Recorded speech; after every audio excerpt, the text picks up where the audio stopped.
Good morning, ladies. Good morning, ladies. Yo. Good morning, all you happy homesteaders. Yo.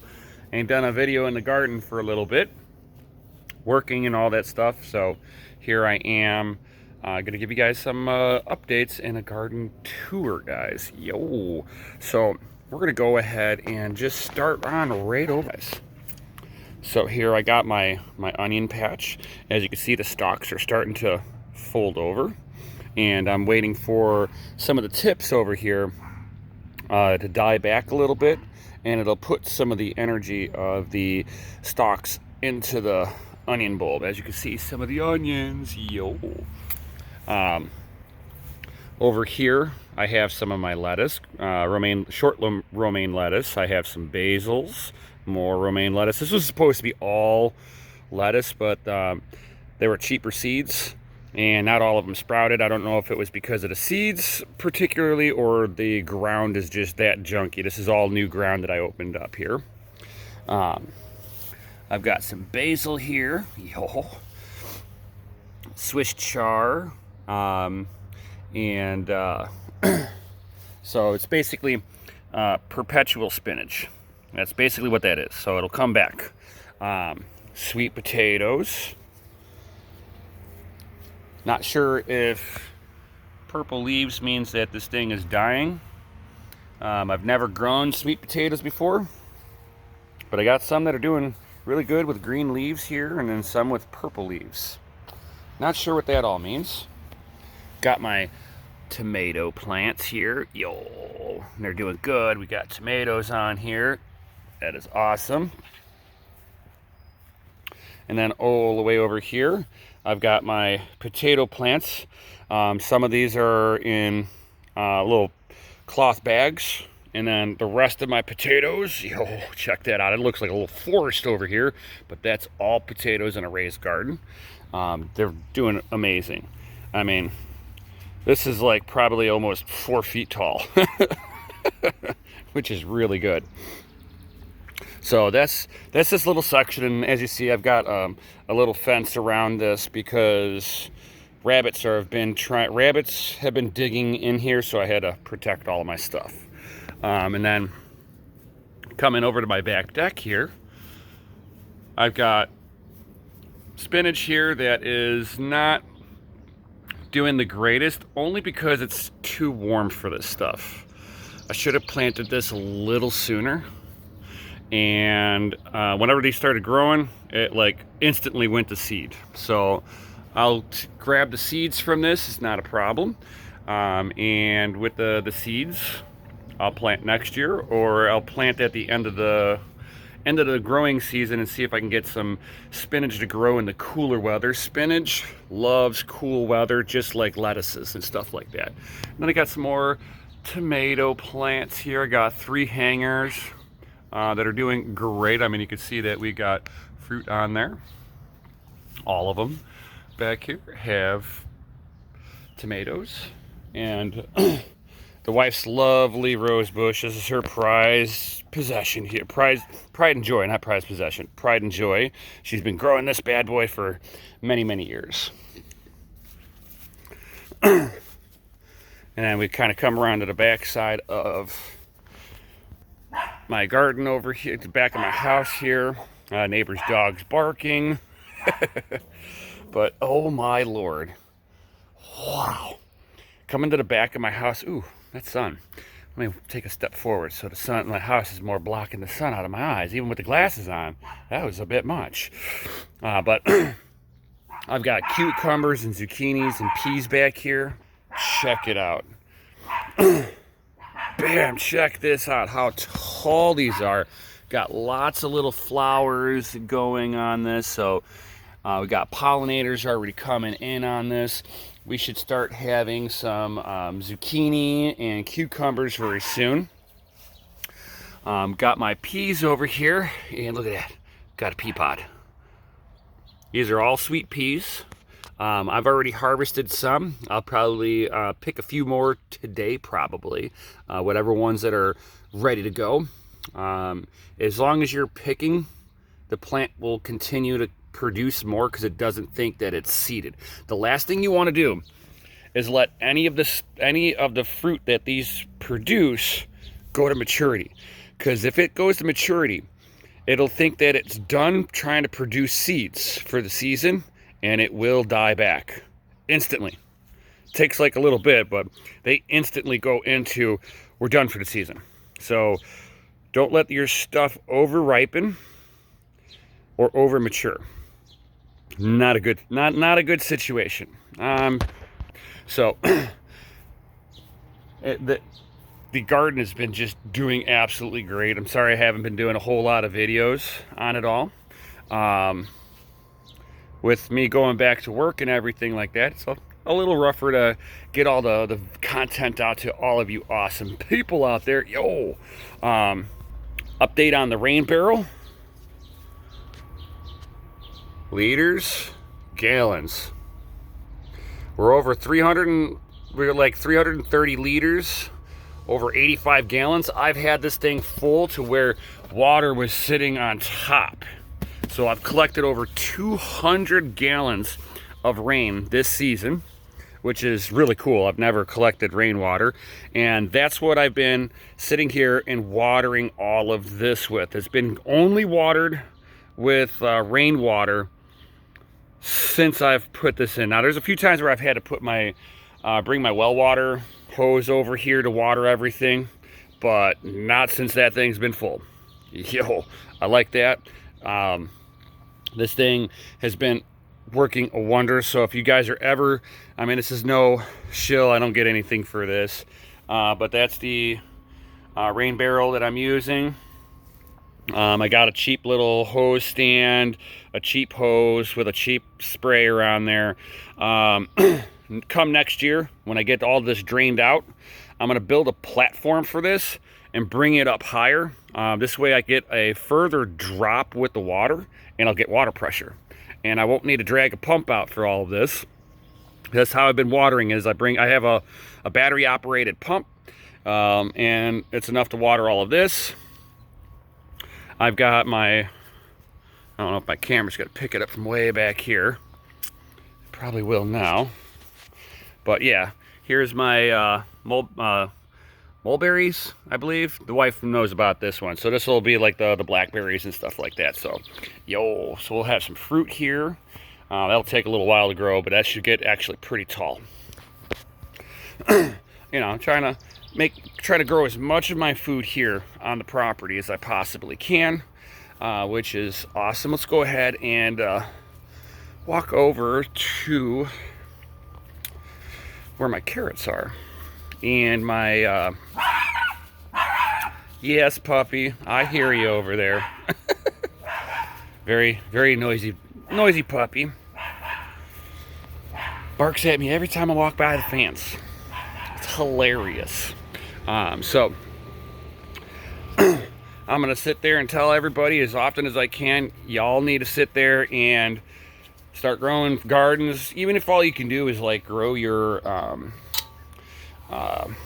like a little spice garden, right? A window box garden. Put a little planter right by any window that gets sun, and you're good. Even if you don't get sun, get a cheap little grow light bulb that are LED. They don't take a whole lot of wattage, and they produce enough energy for plants to survive. Here we are, my carrots. Yo, check out the forest of carrots. Yeah. So I've had to put, because this is in front of my house, I've had to put a little guard around it. I got up one day, came out here, and I was missing a carrot. I could tell I was missing a carrot because there was a little dig mark. So I had to build a little frame and put some chicken net wire netting around it. And these have been safe and fine ever since.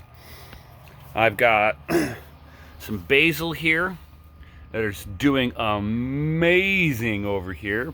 We've got some lettuces that we got growing, so they're doing really good too.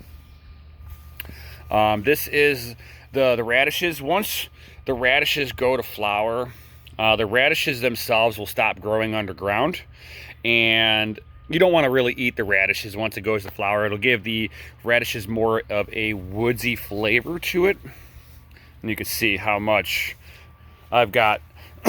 So we're trying to let these things go to flower so that we can get seeds. So these are all seed pods, and these seed pods are edible, and they're like a mild version of the radish themselves. So it has the radish flavor, but without as much of the heat behind it. And then we've got some wildflowers. These are poppy, wild poppy here. Lion's mane here. This is edible. Lion's mane, and how you can tell when you're looking at the lion's mane is, this is pretty much the leaf structure on there, and when it hasn't gotten any moisture on there, it'll also be like a powder you'll have to wash off of them. Here's a good example. You see how it's like there's green, and then there's some of the leaves have like a white residue on it. That's how you can tell lion's mane. We got a lot of it here, and you can put all this stuff into like your salads and stuff like that. It's very delicious, nutritious, all that good stuff. It's a wild weed that people pay money to get rid of, and it's food that you can pick year round. Like whenever everything's green, this stuff grows like crazy. I've got like spots on the other side of my house that lion's mane is growing too. Or I'm sorry, not lion's mane. I'm so stupid. Not stupid, but what the heck is it's not lion's mane. It's lamb's quarter. Sorry. This is lamb's quarter. I'm still learning all the little different plants, so sorry if I get some terminology wrong. Is lamb's quarter. Sorry about that. It's early in the morning.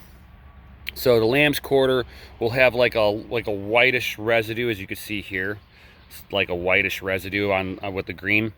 And this stuff's very edible, good with salads, like very good. It tastes just like regular lettuce, right?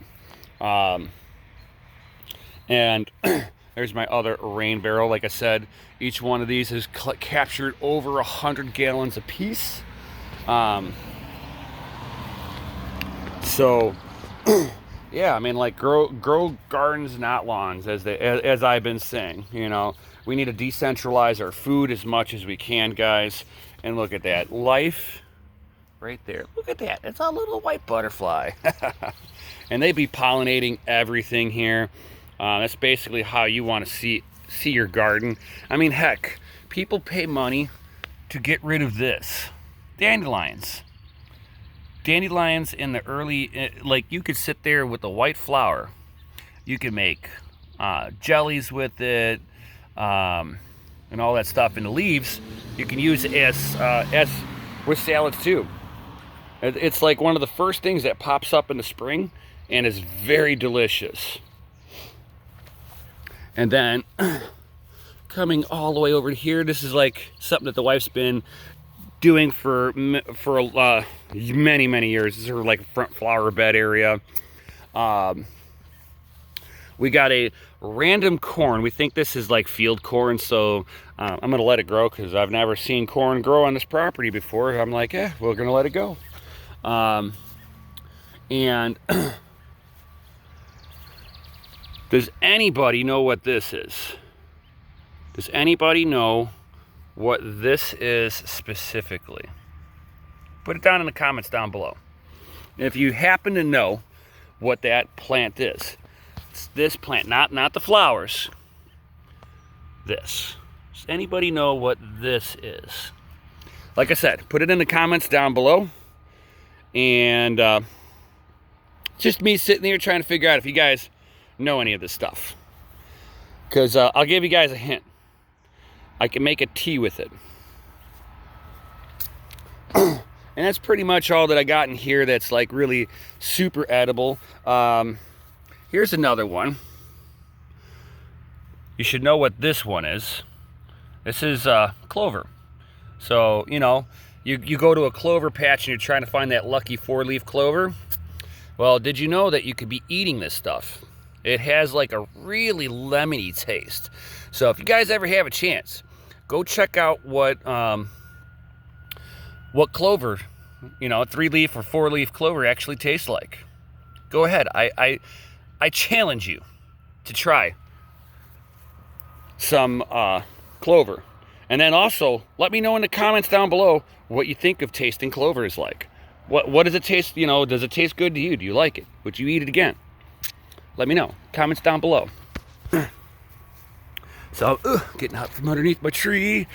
So that's pretty much my little garden that I've got going on, guys. You know, stuff that I've been growing here, you know, since the beginning of the summer. Toy shop.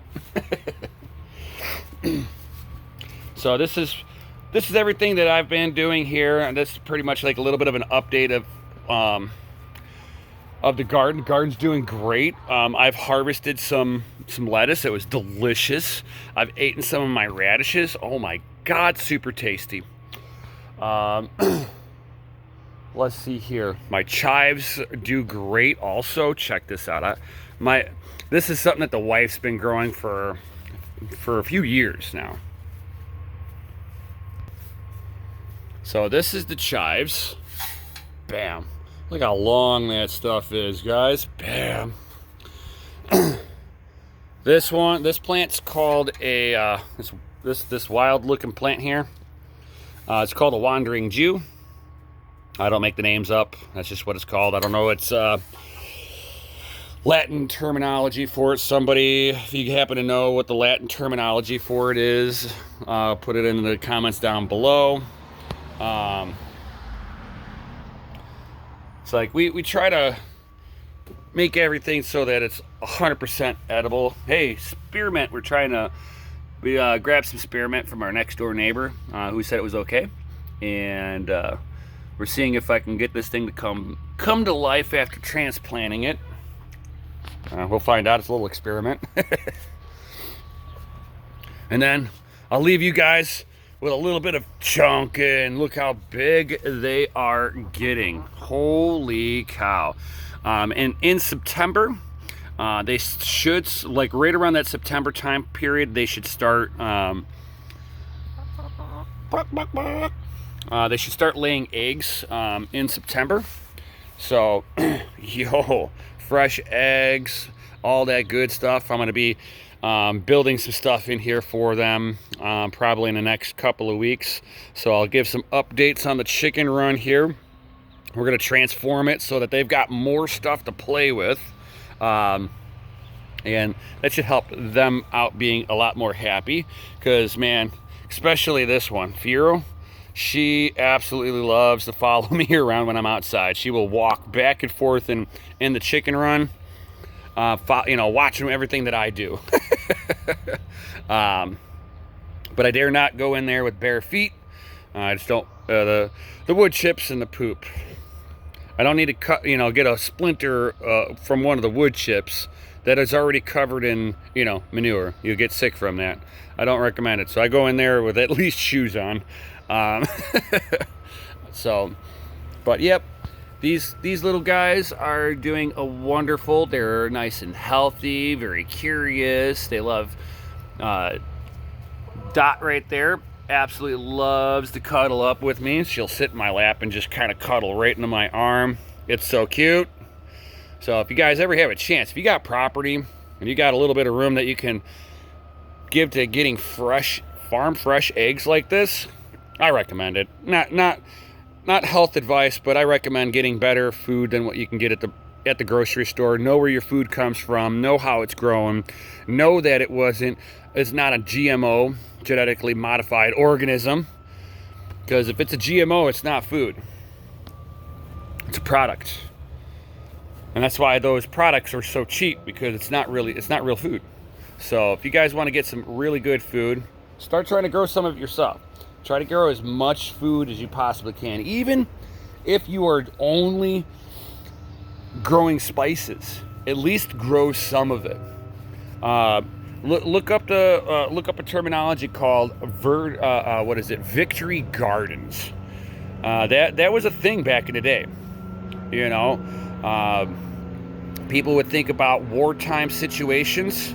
You have to be able to control your food supply. So if the world is gonna go to hell in a handbasket, you might as well have some good food while you're doing it, right? Just saying. So with that being said, guys, I hope you enjoyed the little bit of a farm tour here. I know I enjoy showing you guys this stuff. I'm sure you don't want to sit there and watch me water. It's like watching grass grow or paint dry. But I can give you little updates here and there. So I hope you enjoyed the updates. Certainly smash that Lizzie like button, subscribe, hit the bell notification, all that good stuff. I'll probably end up going live here later on this afternoon. It's actually my day off from work, so I'm gonna make the most of it, right? So thank you all for everybody for being here, watching. If you guys got any comments or questions, certainly drop those in down below. I do respond to all comments, guys. If not, I at least like it. I acknowledge that you took the time to make a comment. Because if you took the time to make a comment, I should take the time to at least read it and acknowledge it if I can't respond to it. But if you're asking me a question, I'll respond to it. No matter how ridiculous the question is, I'll respond. I'll have some kind of a response. Now, if it's too ridiculous, you're going to get a ridiculous response. I'm just saying. So with that being said, thank everybody for being here. Peace out. Stay savage. And I'll see you on the next one.